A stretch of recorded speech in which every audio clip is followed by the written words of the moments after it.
আমার ভাইজানেরা, আমার রাসূল কেমন নেতা ছিলেন শুনুন।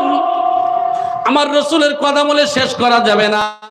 দুনিয়ার বর্তমানে যে নেতা, এদের ন্যায়, এদের ইনসাফ খুবই ভালো, ঠিক কি না?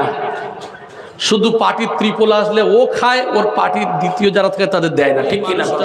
আরশের ছায়া পাবে যে সঠিকভাবে ন্যায় বিচার, ইনসাফ বিচার করবে, ইনসাফের পথে থাকবে ওই ইমাম, ওই নেতা, ওই পার্টির লিডার, ওই প্রধানমন্ত্রী হোক, মুখ্যমন্ত্রী হোক, দেশের নেতা হোক, বাড়ির একজন মেম্বার হোক, যেই হোক না কেন, তোমাদের বিচারটা সঠিক বিচার হবে। এই বিচারটা যদি সঠিক করতে পারো, তোমাদের চলা বলাটা যদি সঠিক হয়, ওই ব্যক্তি আল্লাহর আরশের ছায়া পাবে। জোরে বলেন সুবহানাল্লাহ। ভাইজানেরা, আমার রাসূল কেমন নেতা ছিলেন শুনুন। আমার রাসূলের কথা বলে শেষ করা যাবে না, তবে তার একটা সাহাবার কথা আমি ছোট্ট করে একটু উদাহরণ দিয়ে দিই। খলিফায়ে মুসলিমিন ওমর রাদিয়াল্লাহু তাআলা আনহু একটি উপত্যকার উপরে গেলেন রাতের বেলা, দেখতে পেলেন টিপ টিপ করে আলো জ্বলে আর কান্নার আওয়াজ ভেসে আসে। খলিফায়ে মুসলিমিন ওমর সেখানে গেলেন, যাওয়ার পরে দেখেন একজন মহিলা তার বাচ্চাগুলোকে নিয়ে, বাচ্চাগুলি কান্নাকাটি করে আর মা কি যেন জাল দেয়। তারপরেও কিছুক্ষণ পরে বাচ্চাগুলো কাঁদতে কাঁদতে যখন ঘুমিয়ে পড়েছে, মালা আর এমন করে উনানটা বন্ধ করে দিলেন। ওই সময় খলিফায়ে মুসলিমিন ওমর সালাম দিয়ে বলছেন, মা তুমি কি করছো, আর এখানে কি ব্যাপার, বাচ্চাগুলি কাঁদে কেন? ওই সময় বলেছিল, তোমারে বলে আমার কি লাভ হবে? আমার স্বামী জিহাদের ময়দানে ইসলামের জন্য যুদ্ধ করতে গিয়ে দুনিয়ায় বিদায় নিয়েছে। এখন আমি আর কি জানাবো, কি আমি আপনাদেরকে বলবো? আজকের কোনো কাজে আসবে না। আজকের আমি এটাই বলতে চাই, এ মানুষ, দুনিয়ায় তুমি রয়েছো, কোরআনের কথা শুনে উড়িয়ে দিয়েছো, হাদিসের কথা শুনেছো, মন দিয়ে শোনো নাই। সামান্য 2-4 ঘন্টার মজলিসে বসার পরে চিন্তা করি একবার উঠবো না, যাবো না, নামবো না, বসবো। কোরআনের মজলিসে বসার পরে ভালো লাগে না। 2-3 ঘন্টা একটা মানুষ খেলা, বিশ্বকাপ খেলাতে মানুষ বসে বসে সময় দিয়ে 2-3 ঘন্টা খেলা দেখা কোনো ব্যাপার নয়। ওরে মুসলমানেরা, কোরআনের মজলিসে বসলে খালি মনে হয় উঠবো না, বসবো না, যাবো। এ ভিডিও ক্যামেরা হচ্ছে না, হচ্ছে না, কথা বলেন। জেনে রেখে দেন, আপনি কোন নিয়তে আসলেন, কিভাবে চললেন, কি জন্য আপনি উঠলেন, সর্বাবস্থায় সর্বক্ষণের বিষয় সব লিপিবদ্ধ থাকবে। ওই দিন কি আমার আপনার অ্যারেস্ট করা হবে, সেই দিন কি বলা হবে, বান্দারে, ও বান্দা, তোমার যে ফুটন্ত পূজার রক্ত দিয়ে দেয়া হবে, কানের পুঁজ, ঘায়ের পুঁজ তো অনেক ভালো, এই পূজার রক্ত যদি এই দুনিয়ার জমিনে একটু ফেলে দেয়া হতো, দুনিয়ায় কোনো প্রাণী কুল পর্যন্ত বাঁচত না, পৃথিবীতে কোনো গাছপালা তৃণলতা পর্যন্ত বাঁচত না। এই পূজার রক্ত পান করানো হবে।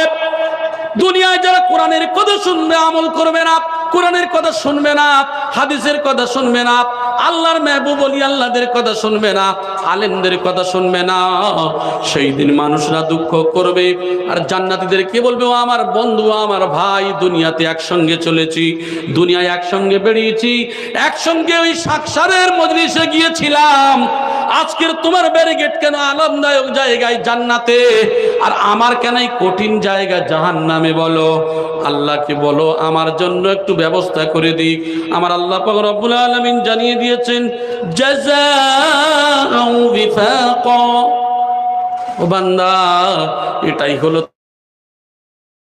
পুরস্কার, এটাই হলো তোমার জন্য জাযা, এটাই একমাত্র তোমার জায়গা, যে দুনিয়াতে যেমন করেছো তেমন তুমি পেয়েছো। দুনিয়ায় যেমন কাজ করেছো ঠিক সেই রূপ তুমি পেয়েছো। অতএব দুনিয়ায় তুমি যেমন করে, আমরা যদি কোনো বাড়িতে কোনো জায়গায় যদি খাটতে যাই, খেটে যদি পয়সা না পাই মনে দুঃখ হয় না, হয় না? ও ভাই, দুনিয়ায় খাটনিটা ভালো বুঝি, একবার ভেবে দেখি নাই যে আল্লাহ 60-70 বছরের জীবন দিল, মরণের পরে যে জায়গা কঠিন জায়গা, অনন্ত জীবন, যেখানে সুখ আর সুখ, কষ্ট আর কষ্ট, সে জায়গার জন্য জীবনে কোনোদিন অনুধাবন করি নাই। সব কিছু মনের খবর আল্লাহ পাক রব্বুল আলামিন লিপিবদ্ধ করবেন A to Z। আমার আপনার জন্য জীবনের প্রত্যেকটা জিনিস মুহূর্ত, এক মুহূর্ত পর্যন্ত ছাড়া হবে না, সব কিছু লিপিবদ্ধ হচ্ছে। তাই বলা হলো যে যেমন কাজ করবে সে তেমন ফল সে পাবে। আমার ভাই জানেরা, এখানে ওই জন্য করে বলা হয়েছে, এই সমস্ত মানুষদেরকে বলা হয়েছে, ও মানব জাতিরা, তোমরা দুনিয়াতে যে যেমন কাজ করেছিলে ঠিক সেই রূপ তোমরা পেতে থাকবে। তবে জেনে রেখে দিও, তোমরা কি করতে থাকো, তোমরা অনেক মানুষেরা এমন আছো, মরণের পরে আমরা কি করব, আমরা হিসাবের আশা করব না, না না আমাদের হিসাব নেওয়া হবে না। এগুলি আলেমরা বলে, বানিয়ে বলে, এগুলি সব মিথ্যা জিনিস। এগুলি এক শ্রেণীর মানুষেরা, তারা আশা করে মরণের পরে আমাদের কোনো হিসাব নেওয়া হবে না। আল্লাহ পাক রব্বুল আলামিন বলেন, ইন্নাকুম কানু লা ইয়ারজুনা হিসাবা। এক শ্রেণীর মানুষেরা তারা বলে আমাদের হয়তো হিসাব নেওয়া হবে না, তারা আশা করে আমাদের হিসাব নেওয়া হবে না। না না, পুঙ্খানুপুঙ্খানুভাবে হিসাব নেওয়া হবে, হিসাব ছাড়া কেউ নাজাত পাবে না। আমার ভাই জানেরা, আমি যে কথা বলছিলাম, সামান্য সময় কোরআনের কথা শুনতে ভালো লাগে না, সামান্য সময় হাদিসের কথা শুনতে ভালো লাগে না। মজলিসে সবাই আসে, কোরআনের বয়ান শুনতে সবাই আসে, কিন্তু শয়তানের কাজ হলো ইমানদারদেরকে পিছনে লেগে কি করে উঠিয়ে দেওয়া যায়। আমি প্রথম যে হাদিসটা পড়েছি খেয়াল করেন। এখন আমি আপনাদের কাছে একটা প্রশ্ন করব, বুঝতে পারবেন। এখন আল্লাহর নবী বলেছেন, নামাজ যে মানুষটা ঘুমের মধ্যে যায়, শয়তান চুলে 3টা গিরো দেয়, তাহলে তো আমি তো সারা রাত ঘুমাই না, আমার কোনো সমস্যা নাই। জি, আমি তো ঘুমাই না কেন? অনেকে এখন ফেসবুক চালান, ঠিক কিনা? মোবাইল দেখতে দেখতে রাত পার করে দেন, খেলা দেখতে দেখতে, কোনো ফাংশন দেখতে দেখতে রাত পার হয়ে যায়। আমি ঘুমাই নাই, শয়তান আমার চুলে গেরো দিতে পারে না, বলে না, বলে না ভাই, এটা একটা হাসির ব্যাপার। কারণ যে ঘুমায় তার পিছনে চুলে গেরো দেয় 3টে, আমি ঘুমাই না, আমার কোনো সমস্যা নাই। আসলে যে ঘুমায় না ও তো শয়তানের খালাতো ভাই, ঠিক কিনা? ও অটোমেটিক ইয়েতে শয়তানের খালাতো ভাই, শয়তান ওর চুলে গেরো দেওয়ার কোনো কারবারই নাই, কেন? তো নামাজ এমনি তো পড়বে না। আমার ভাই জানেরা, এই হাদিসের থেকে অনেক শিক্ষা রয়েছে। এই জন্য করে সাবধান হতে হবে। শয়তান সর্বসময়ের জন্য এই মজলিসে বসবে, আলেমদের মধ্যে, শ্রোতাদের মধ্যে, আমাদের মধ্যে কি হবে? শয়তান কিন্তু সর্বসময়ের জন্য চেষ্টা করবে, কি করবে? এ কোরআনের কথা শুনবে, হাদিসের কথা শুনবে। সমস্যা যেটা আবু জেহেল করেছিল, আবু লাহাব করেছিল, সাইবা করেছিল, উতবা করেছিল, আখনাস করেছিল, এদের ইতিহাস আমি এর আগেও আলোচনা করেছিলাম। তবে একটুকুনি শুনিয়ে দিই, আল্লাহর নবী যখন বাইতুল্লাহতে কোরআন তেলাওয়াত করছিলেন, আল্লাহর কাবাতে কোরআন তেলাওয়াত করছিলেন, আর এই সমস্ত আবু জেহেল, আবু লাহাব, এই দল, এরা 4টা কোণে গিয়ে, 4 কোণে গিয়ে 4জন কোরআন শুনছেন। মুহাম্মাদের মুখে কোরআন শুনতে বড় মজা, বড় মজা কোরআন শোনে। কিন্তু আল্লাহর নবীর কাছে জিবরাইল গিয়ে বলেন, নবী, আমার আল্লাহ জানিয়ে দিয়েছেন আপনার শত্রুরা যারা কোরআনে বাধা দেয়, ওরা কোরআন শুনতে এসেছে। ও রাসূল, আপনি কোরআন তেলাওয়াত করুন, করুন, আরো বাড়িয়ে দিন সময়। আল্লাহর নবী কোরআন তেলাওয়াত করতেন আর ভোর হয়ে যেত। আবু জাহেল চিন্তা করে, আমি তো মুহাম্মাদের কোরআন শুনতে এসেছি, যদি সকাল হয়ে যায় তাহলে মানুষেরা বলবে আবু জেহেল মুহাম্মাদের কোরআন শুনেছে। এই বলেও বার হয়ে গেল। আবু লাহাব ওই একই, এদের যে 4জন সাঙ্গপাঙ্গ ছিল সব একই চিন্তা ভাবনা করে একইভাবে বার হয়েছে। 4জনার সঙ্গে দেখা, বলে কি ব্যাপার? ও আবু জেহেল, তুমি কোথায় এসেছিলে? আবু লাহাব, তুমি কোথায় এসেছিলে? আখনাস, তুমি কোথায় এসেছিলে? বলে আপনি কোথায় এসেছিলেন? বলে আমি মুহাম্মাদের কোরআন শুনতে এসেছি। বলে আমিও তাই। এ বলে আমিও তো কোরআন শুনতে এসেছি। বলে মুহাম্মাদের কোরআনের মধ্যে যে এত মজা, এত মজা, এই জন্য করে উমর, এই জন্য করে আবু বকর, এই জন্য করে আলী, উসমান, এরা সব পাগল হয়েছে এই কারণে। এই জোরে বলেন সুবহানাল্লাহ। কারা বলছেন? আবু জাহেল, আবু লাহাব এরাই বলছেন। এরা কোরআন শুনে এত মজা পেয়েছে। আবার কি করলেন? বলে এক কাজ করো, আমরা চারজনে হাতে হাত দিয়ে আমরা এখানে একটা ওয়াদা করি, আমরা কোনোদিন মুহাম্মাদের কোরআন আমরা শুনবো না। এই চারজন আবার ওয়াদা করলেন, বাড়িতে চলে গেলেন। রাতের বেলা চিন্তা করে যে না না না, আজকের আমার যেতে হবে। আজকের তো আবু লাহাব আসবে না, আজকের অমুক আসবে না, তমুক আসবে না, আমি আবু জেহেল মুহাম্মাদের কোরআন একা শুনবো। তারপরে চলে গেল এইভাবে, আবু লাহাবও চলে গেল, আখনাসও চলে গেল, এইভাবে চারজন আবার চলে গেলেন। কোরআন শোনার পরে আবার একই নিয়মে যখন চারজন বার হলেন, আবার একে অপরের সঙ্গে দেখার পরে বলছে, তুমি কালকে ওয়াদা করলে আবার আসলে কেন? বলে আপনি আসলেন কেন? এ বলছে আপনি বা আসলেন কেন? বলছে ওরে মুহাম্মাদের কোরআন এমন একটা কোরআন, যে কোরআনের বাণী শুনলে সহ্য করা বড় কঠিন। মুহাম্মাদের কোরআনে এত মধু, এত মধু, যেটা মানুষ এই জন্য করে পাগল হয়ে মুহাম্মাদের কথা মেনে নিয়েছে। তারপরেও কি করলেন? আজকের ওয়াদা করতে হবে। ওয়াদা করে এইবারে কি করলেন? বলছে এইবার থেকে আমরা মুহাম্মাদের কোরআন আর শুনবো না। কোরআনের আয়াত নাযিল হয়ে গেল। তারাই বলতে শুরু করলেন, ওয়াকালাল্লাযীনা কাফারু লা তাসমাউ লিহাযাল কুরআন ওয়ালগাউ ফীহি লাআল্লাকুম তাগলিবুন। মুহাম্মাদের কথা আর কেউ শুনবি না, মুহাম্মাদের কথা শুনে লাভ নাই। কারণ কোরআন যখন নাযিল করা হবে, কোরআন যখন তিলাওয়াত করা হবে, এই কোরআনের সময় তোমরা শোরগোল করবে, আবৃত্ত করবে, তোমরা যেন ওদের ডিস্টার্ব করতে পারো। কারণ কোরআন যদি মানুষ শোনে, হেদায়েত কি হবে? হবে না, হেদায়েত হবে। এই জন্য কোরআন শুনতে দেওয়া যাবে না। আবু জাহেল নাই, আবু লাহাবের উত্তর শুনে আবু জাহেলের উত্তর শুনি আছে। এই মজলিসের মধ্যে বসার পরে যদি কেউ প্রয়োজন ছাড়া অপ্রয়োজনে ইচ্ছাকৃত ওঠে, এই মজলিসের মধ্যে কোরআন শোনা থেকে বিরত করে কোনো ডিস্টার্বের উদ্দেশ্যে যদি ওঠে, তার গুনাহ কবিরা হবে। আমার ভাই, আমরা মজলিসে বসে কি করি? ইচ্ছা করেই অনেকে কি করি, ঘুরে আসি, একটু পা এ হয়ে গেছে, ঘুরে আসি। আরে বৃদ্ধ বাবাজিরা বসে থাকে, এখন জোয়ান ছেলেদের তো ডায়াবেটিস বেশি হয়ে গেছে, ঠিক কি না? হ্যাঁ, এদের সব থেকে রোগ এদের বেশি হয়ে গেছে।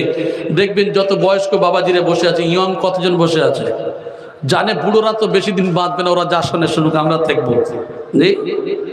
ও ভাই জানেরা, যাই করেন না কেন, আসার সিরিয়াল আছে, যাওয়ার কোনো সিরিয়াল নাই। যেই দিন সময় হয়ে যাবে, সেই দিনকে আমার আপনার কোনো কাজে আসবে না।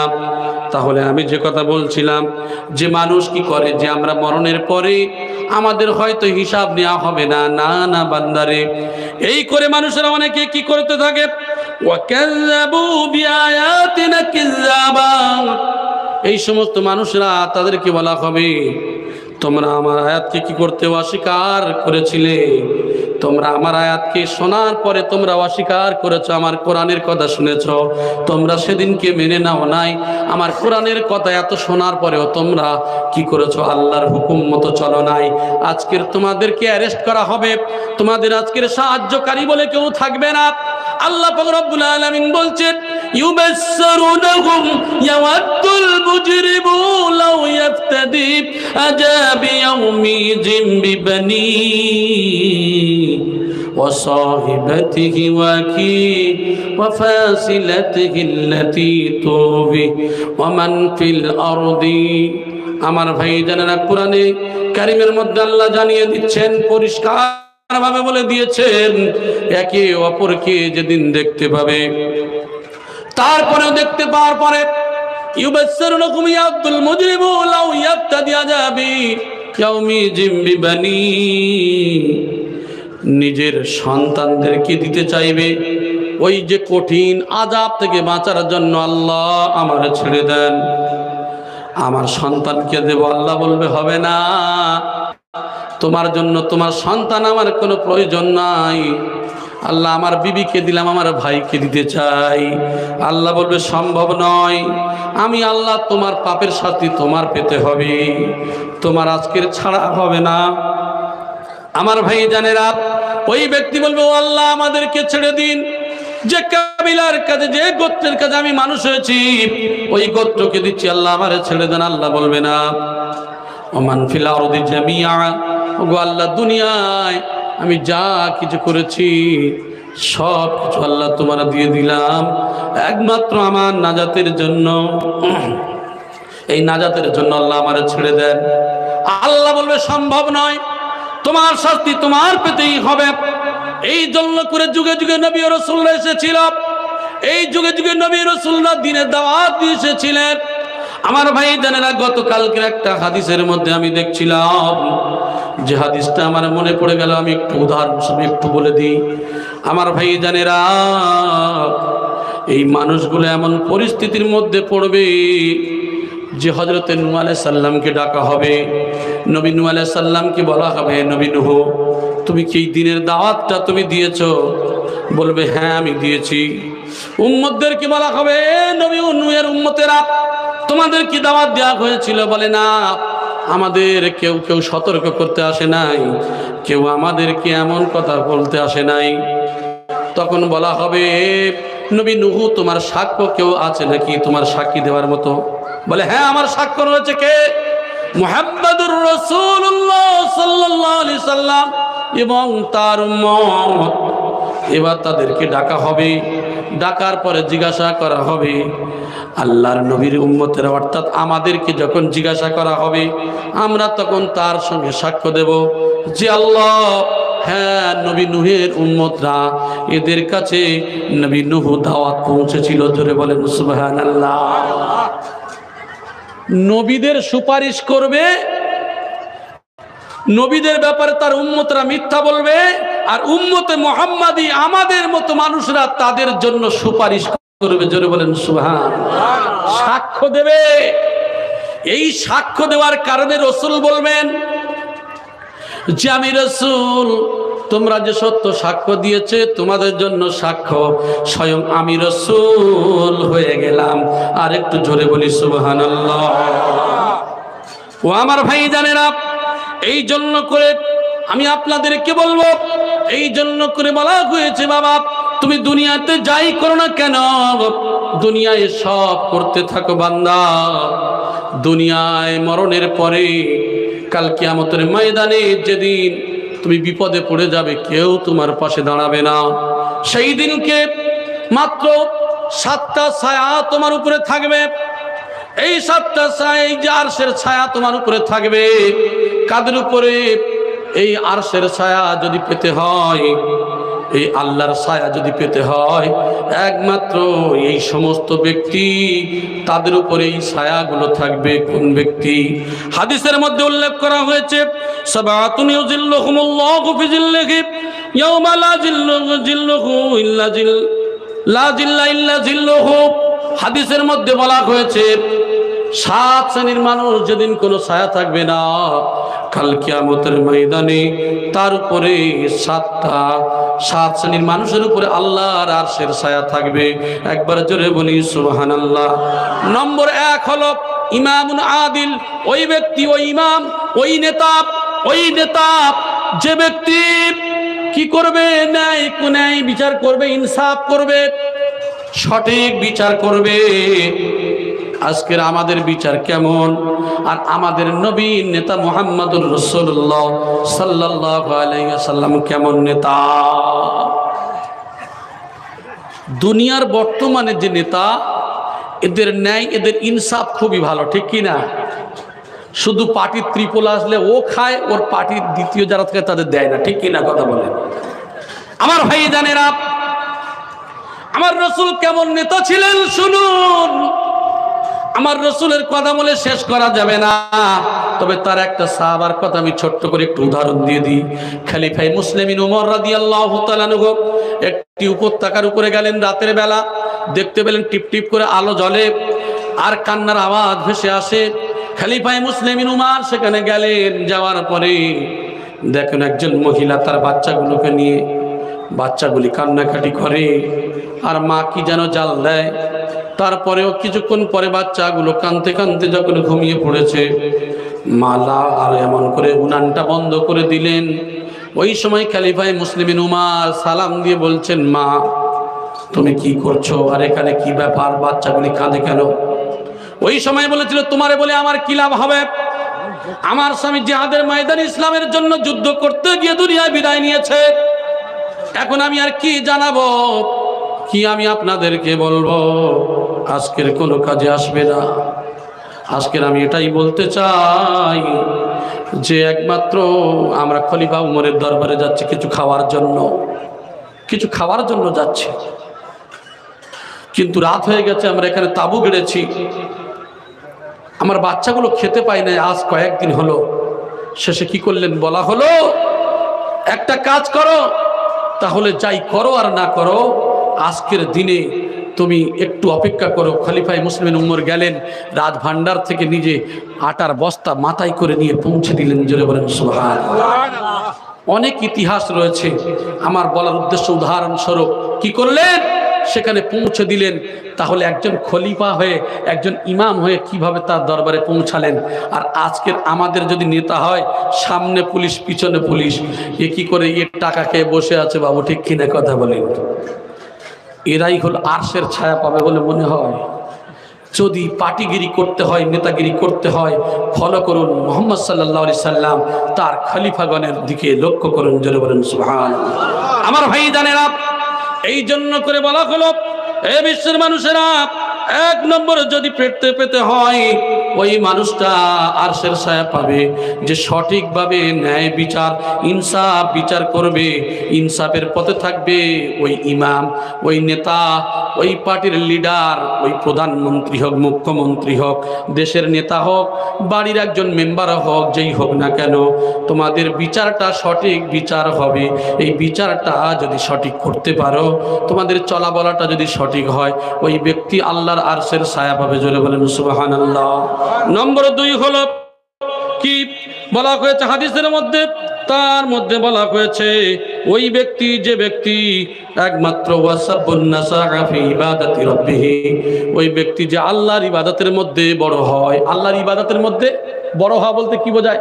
একটা বাচ্চা ছোটবেলায় থেকে সে কি করলো, আস্তে আস্তে করে বড় হতে শুরু করলো, বড় হতে হতে সে ইবাদতের মধ্যে বড় হয়। অনেকেই দেখবেন বাচ্চারা মসজিদে নিয়ে যায়, আস্তে আস্তে করে বাচ্চাটা কি হচ্ছে, বড় হচ্ছে, সে ইবাদতের মধ্যে। আপনি যাবেন না, একদিন দুদিন পরে ওই বাচ্চা অটোমেটিক যেতে শুরু করবে। জোরে বলেন সুবহানাল্লাহ। বাচ্চা মসজিদে গেলে আমরা তাড়িয়ে দিই না। আসলে কারণটা কি? এই কারণটা হলো আমরা অনুধাবন করি না দিনকে নিয়ে। কারণ আমাদের মধ্যে হালাল রুজি নাই বলে, রিজকে হালাল নাই বলে। আল্লাহর নবীকে বলা হলো, হে রাসূল, আগে নামাজ নাই, আগে রোজা নাই, আগে যাকাত নাই, আগে হজ নাই। ইয়া আইয়ুহার রাসূল কুলু মিনাত তাইয়্যিবাতি ওয়া আমালু সালিহান। হে রাসূল, সর্বপ্রথমে তুমি হালাল খাও, তারপরে সৎ কাজ করো। আগে সর্বপ্রথম রাসূলকে বলা হলো হালাল খাও, তারপরে সৎ কাজ করো। ঈমানদারদেরকে বলা হলো, ইয়া আইয়ুহাল্লাযীনা আমানু, হে ঈমানদারগণ, কুলু মিন তাইয়্যিবাত, তোমরা পাক পবিত্র বস্তু খাও। আর তোমরা মিম্মা রাযাকনাকুম, যা তোমাদের মধ্যে রিজিক হিসেবে দিয়েছি, এই পবিত্র বস্তু তোমরা ভক্ষণ করো। পবিত্র মাল না খেলে, হারাম মাল খেলে কি হয়? অন্তর্চক্ষু বন্ধ হয়ে যায়। এই জন্য করে সুফি মুফতি আজম গাছি রহমাতুল্লাহ আলাইহি বলেছেন, বাবা তোমরা কি করবে? সাধ্যমতো তাকওয়া পরহেজগারি করবে, রিজকি হালাল খাবে। জোরে বলেন সুবহানাল্লাহ। এই হালাল যদি না থাকে, সেই এই অন্তর্চক্ষু বন্ধ থাকবে। আর অন্তর্চক্ষু বন্ধ থাকার কারণে কোনটা ভালো আর কোনটা মন্দ পাওয়া যাবে না। আজকের গোটা বিশ্বের দিকে তাকিয়ে দেখেন, আজকের এমন কোনো দেশ নাই, এমন কোনো গ্রাম নাই, এমন কোনো ফ্যামিলি নাই, বেশিরভাগই দেখবেন সুদের সঙ্গে সম্পর্ক আছে না নাই? ও আমার ভাই জানেরা, আজকের এই জামানায় এমন একটা জিহাদ চালিয়ে যাচ্ছেন সুফি মুফতি আজান গাছী রহমাতুল্লাহি আলাইহি। ও বাবা, আজকের কোনো দল নয়, কোনো জামাত নয়, কোরআনে কারীম থেকে নিয়ে বিশ্ব মানব দিগকে ডাক দিচ্ছেন, ইয়া আইয়ুহাল্লাযীনা আমানুত্তাকুল্লাহা ওয়া দারু মা বাকিয়া মিনার রিবা ইন কুনতুম মুমিনিন। হে ঈমানদারগণ, আল্লাহকে ভয় করো, যার কাছে যতটুকু সুদ আছে ছেড়ে দাও। ইন কুনতুম মুমিনিন, যদি তোমরা মুমিন হও, যদি আমি আল্লাহ আমার বিশ্বাস করে থাকো, তাহলে কি করো? তোমরা সামান্য সুদ থাকলেও তোমরা ছেড়ে দাও। জোরে বলেন সুবহানাল্লাহ। যদি না ছাড়ো, আমরা যদি মুমিন হই কি করব? সামান্য সুদ থাকলেও ছেড়ে দেব। আর যদি না ছাড়ি, তারপরে সূরা আল বাকারার 279 নম্বর আয়াতের মধ্যে বলা হলো, ফাইল্লাম তাফআলু ফাজানু বিহারবিন মিনাল্লাহি ওয়া রাসূলিহি। আমি আল্লাহ আমার রাসূলের সঙ্গে যুদ্ধের ঘোষণা রইল। বোকা মুসলমান নামাজ পড়ে, আল্লাহ রাসূলের সঙ্গে আল্লাহর সঙ্গে যুদ্ধ করে, এর থেকে বোকা মুসলমান আর আছে নাকি? এই জন্য করে সুফি মুফতি আজান গাছী রহমাতুল্লাহ আলাইহি জমিদারিকে ত্যাগ করে দিয়ার বলল, বাবা একমাত্র তোমরা হালাল খাও, জীবনে যতটুকু বাঁচবে ও বাবা ডাল ভাত খেয়ে থাকলেও তার মধ্যে রয়েছে শান্তি। আর যদি তুমি হারাম খাও, যদি যত কালিয়া কোপ্তা বিরিয়ানি খাও না কেন, তুমি খাচ্ছ বিরিয়ানি, কিন্তু ভিতরে তোমার কি মাল যাচ্ছে সেটা কবরে গেলে বুঝতে পারবে। সেই দিন কি আমার আপনার পরিস্থিতি কি হবে? আমার ভাইজান, এই জন্য করে বলা হলো তোমরা রিজকে হালাল খাবে এবং সুদের ধারে কাছে তোমরা যাবে না। যত কষ্ট হোক না কেন সুদকে পরহেজ করবে। আমরা সব শুনি, এটা শুনলে আমাদের বড় কষ্ট হয়। কতদিন বাঁচবেন? 30 বছর, 40 বছর, 10 বছর? কি দুনিয়াতে মানুষ কামায় কিসের জন্য?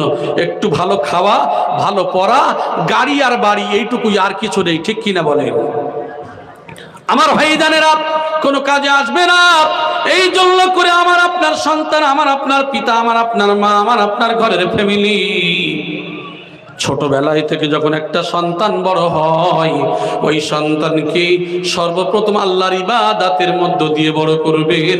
ওই বাচ্চা একদিন বড় হবে, সে দেখবেন নিজের নিয়মে মসজিদে যাবে, আপনার হাতে ধরে আর নিয়ে যেতে হবে না। তাই তো বলা হলো, হে বিশ্ব মানব জাতিরা, ওই বাচ্চা একদিন আরশের ছায়া পাবে, যে আল্লাহর ইবাদতের মধ্য দিয়ে বড় হয়। আর আমাদের সন্তানগুলি বড় হয়, বড় হতে হতে তেরেঙ্গা শিকড় বিমল গালে দিয়ে মুখের গন্ধে পাশে থেকে যাওয়া যায় না। এরা কি করে? আল্লাহর ইবাদতের মধ্যে এক শ্রেণীর মানুষেরা বড় হয়, আর এক শ্রেণীর মানুষেরা বিমালের খেতে খেতে খেতে খেতে মুখের গন্ধে পাশে থেকে যেতেও বড় ঘৃণা লাগে। ঠিক কিনা বলেন? এক শ্রেণীর সন্তানেরা এরা নেশা করতে করতে বড় হয়, আর এক শ্রেণীর মানুষেরা তারা কি করে? আল্লাহর ইবাদতের মধ্যে তারা বড় হয়। জেনে রাখবেন, আপনি দুনিয়াতে যাই কিছু করেন না কেন সব লিপিবদ্ধ হচ্ছে এখানে। অতএব এই সমস্ত মানুষেরা যারা আল্লাহর ইবাদতের মধ্যে বড় হবে, এরা কাল কিয়ামতের ময়দানে আরশের ছায়া পাবে। জোরে বলেন সুবহানাল্লাহ। তাহলে কটা হলো? আপনাদের খবর তো খারাপ দেখতে পাচ্ছি। যে কদিন বসে আছেন মনে করছেন ঠান্ডা পড়ছে, ছেড়ে দেন, ছেড়ে দেবো। 6টায় আর 5টা আছে বলে ছেড়ে দেবো, আজ কষ্ট দেব না। আমার ভাই, এই যে এক শ্রেণীর মানুষ আরশের, যে এই 7 শ্রেণীর মানুষ যে আরশের ছায়া পাবে, তার মধ্যে আমাদের লিস্টটা আছে কিনা সেটাই বলছি। নম্বর 1, সঠিকভাবে বিচার হচ্ছে কিনা। নম্বর 2, আমাদের সন্তান সন্ততি আমরা নিজেরা ইবাদতের মধ্যে বড় হয়েছে কিনা, বা ইবাদত বর্তমানে করছি কিনা। নম্বর 3, ওই ব্যক্তি ওয়ারাজুলুন কালবুহু মুআল্লাকুন ফিল মাসাজিদ, ওই ব্যক্তি, যে ব্যক্তি জামাতের সঙ্গে নামাজ পড়ে বাড়িতে আসে, ফজর পড়ে চিন্তা করে কখন জোহরের সময় হবে, জোহর পড়ে আসে কখন আসরের সময় হবে। ওই মানুষের সম্পর্কটা মসজিদের সঙ্গে থাকে। এই ব্যক্তি যদি এমন হয়, ওই ব্যক্তি কাল কিয়ামতের ময়দানে আরশের ছায়া পাবে। জোরে বলেন সুবহানাল্লাহ। আমার ভাইজানেরা, তাহলে ওই ব্যক্তি কি করবে? সে মসজিদের সঙ্গে সম্পর্ক রাখবে। আমার ভাইজানেরা, এখন বর্তমান জামানায় আমাদের দিকে লক্ষ্য করলে দেখা যায় ফজরের সময় বড় কষ্ট যাওয়ার দরকার নাই, জোহরের সময় বড় কষ্ট যাওয়ার দরকার নাই, ফজরের সময়, আসরের সময়, মাগরিবের সময়, ঈশার সময়, এই যে সময় এক একটা সময় রয়েছে, এই সময়টা বড় কষ্টের সময়। থাক বাড়িতেই পড়ি না। আমার ভাইজানেরা সময় নেই, আমি আর অন্যদিকে হাদিস দিয়ে ব্যাখ্যা করতে চাচ্ছি না, আমি এই কটাই বলে শেষ করে দেব। তাহলে আমাদের জামাতের সঙ্গে নামাজ আদায় করতে হবে। যদি কোনো মানুষের সম্পর্কটা জামাতের সঙ্গে থাকে, মসজিদের সঙ্গে থাকে, ওই ব্যক্তিটা আল্লাহর আরশের ছায়া পাবে। জোরে বলেন সুবহানাল্লাহ।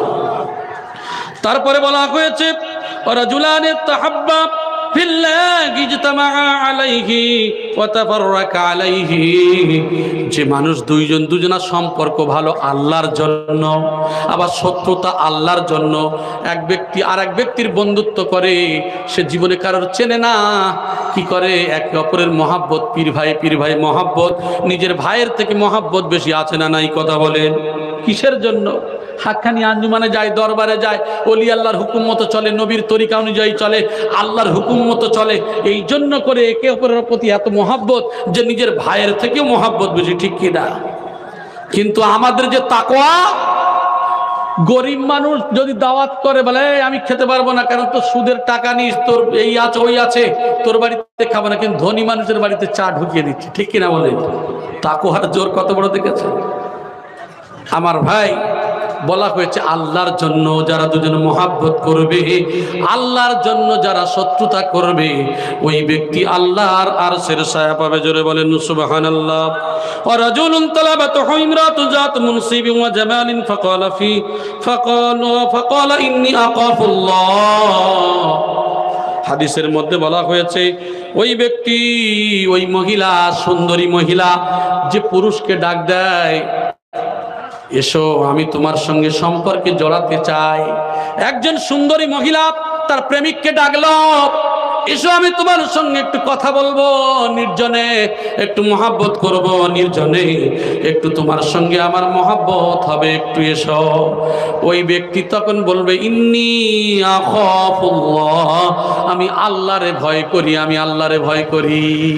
কি করবে? সে বলে আমি আল্লাহর ভয় করি। এই ব্যক্তি আরশের ছায়া পাবে। আচ্ছা বলেন তো দেখি, বর্তমানে যদি বান্ধবী ডাকে, এ বন্ধু থাকতে পারবে বলে মনে হয়? কথা বলেন না। যদি আল্লাহওয়ালা হয়, পরেজগার হয়, তাহলে কিন্তু এ অবশ্যই থাকতে পারবে। আমার ভাই জানেরা, এই জন্য করে রিজকে হালাল, তাকওয়া, পরেজগারি সাধ্য মতো, এই জন্য করে তিনি জানিয়ে দিলেন, ও বাবার বিনা কাজায় 5 ওয়াক্ত নামাজ কায়েম করবে। এই বিনা কাজায় 5 ওয়াক্ত নামাজ যদি কায়েম করে, কারণ আল্লাহর কোরআন বলেছে ইন্নাস সালাতা তানহা আনিল ফাহশাই ওয়াল মুনকার, নামাজ খারাপ কাজ, অশ্লীল কাজকে দূরে সরায়। জোরে বলেন সুবহানাল্লাহ।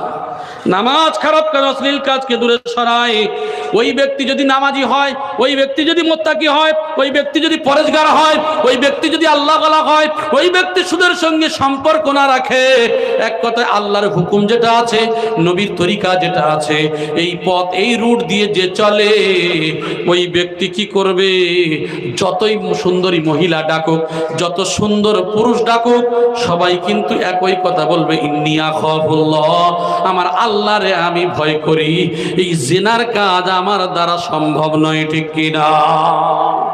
তাহলে এই ব্যক্তি কি করবে? ওই ব্যক্তি আল্লাহর আরশের ছায়া পাবে। তারপরে বলা হলো রাজুলুন তাসাদ্দাকা আখফাকা লা তা'লামু শিমালুহু মা তুনফিকু ইয়ামিনুহু ওয়া রাজুলুন যাকারাল্লাহু খালিয়ান ফাফাজাত আইনাহু। হাদিসের মধ্যে বলা হলো ওই ব্যক্তি আল্লাহর আরশের ছায়া পাবে যে ডান হাতে দান করবে, গোপনে দান করবে, বাম হাত যেন না জানে। এমন দান করে ডান হাত দিয়ে, বাম হাত টের পায় না। আমাদের দান দিয়ে এমন হাবে বেরিয়ে দিই, দেখা যায় ওই দান করতে লোক দেখানো দান যদি হয়, নিয়ত আল্লাহই ভালো জানে।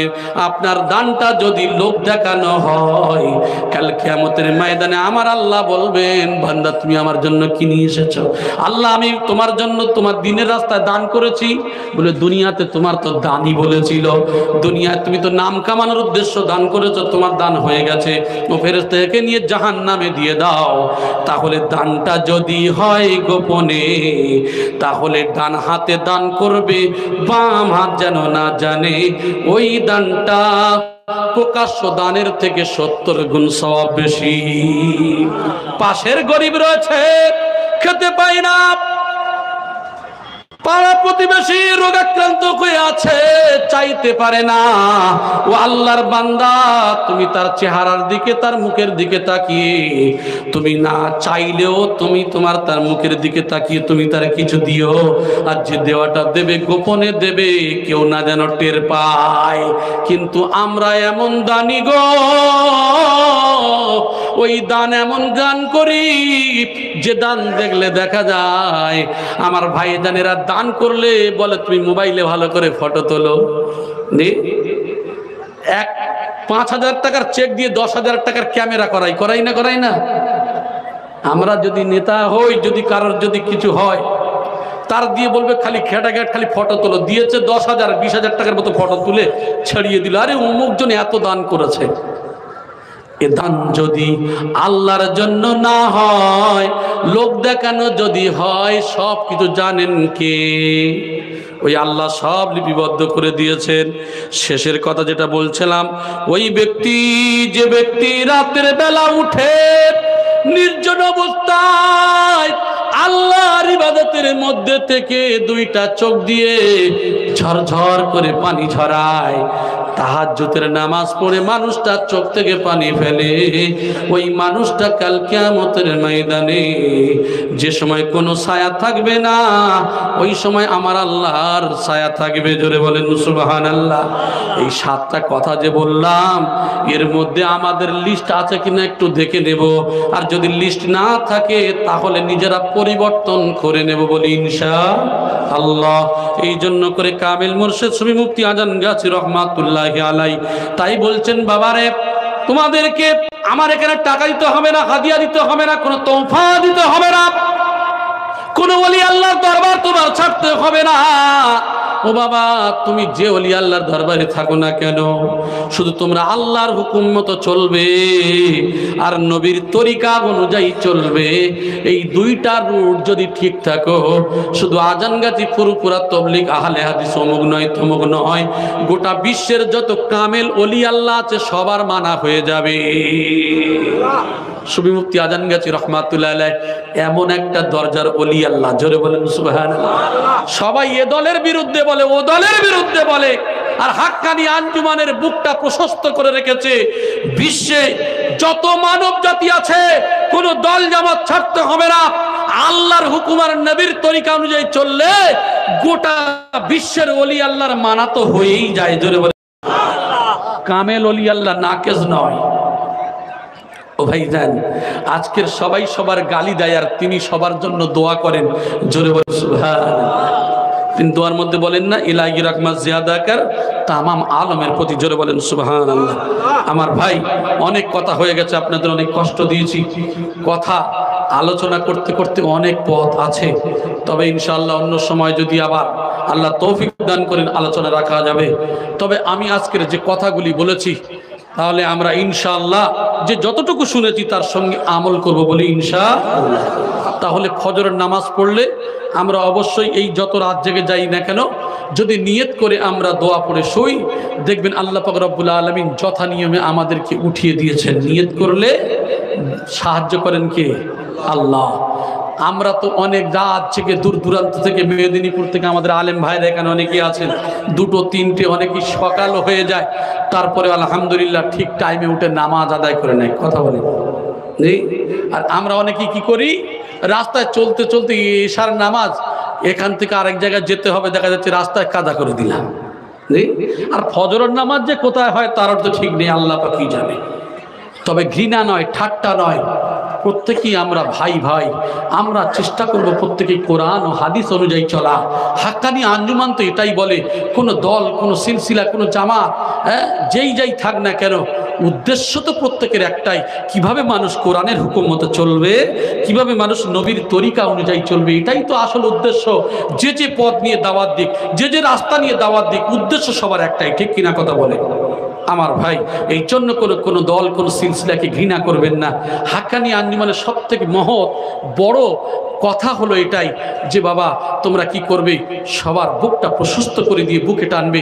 কি আজান গেছে, কে ফুরফুরা, কে তবলিগ, কে লামা যাবে, কে আহলে হাদিস, কে কোন দল, কে কোন জামাত, না, হাক্কানি আঞ্জুমান সবার জন্য খোলা। বিশ্বে মানব জাতির জন্য একমাত্র কোরআন হাদিস অনুযায়ী চললে হাক্কানি আঞ্জুমানকেই মানা হয়।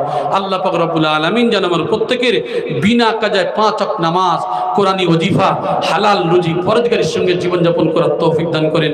আমিন সুম্মা আমিন। ওয়া আখিরু দাওয়ানা আনিল হামদুলিল্লাহি রাব্বিল আলামিন। উচ্চ আওয়াজে দরুদ শরীফ পড়েন। আল্লাহুম্মা